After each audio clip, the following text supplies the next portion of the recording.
Gate खुजले छे आबि गेल school से गए। एते सुंदर ड्रेस ककर छै सृष्टि?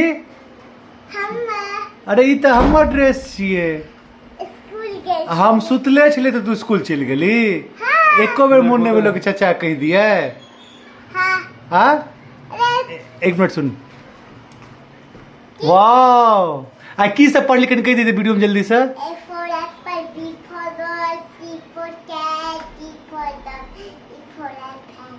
अतेक पढ़ लेली। अब मैम की कहलको है?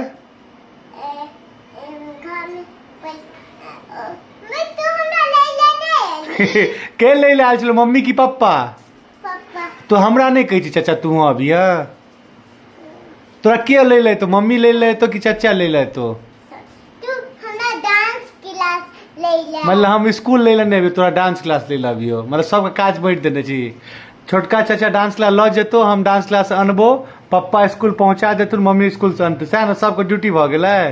हाँ आ लंच खत्म कर ली? लंच खत्म कर ली? हाँ कथी कथी सब लंच ल गेल छली? एक मिनट लंच कथी ल गेल छली बता। कथी अनने ल गेल छली लंच में? पूरी टमाटर चटनी सब किछ। बाप रे बाप के ओते भोरे भोरे मम्मी बना देने चलो। आ मैम आइ मारल को सच सच बता। सच बता प्यार करल को टॉफी दल को क्यों है स्कूल में? टॉफियो दी थी स्कूल में गए तहन तो हमरो ल चल। दोस्त नहीं बनला दुश्मन? ककरो तू मारली स्कूल में? अन्ना का हाथ ना कहली तो हटा दिलक हाथ? ओ हटा दिलको हाथ तो तू की कहली? प्लीज कर लो दोस्ती। कोनो बात नहीं, कल से सब तरह से दोस्ती कर तो चलो ठीक छे। बाय।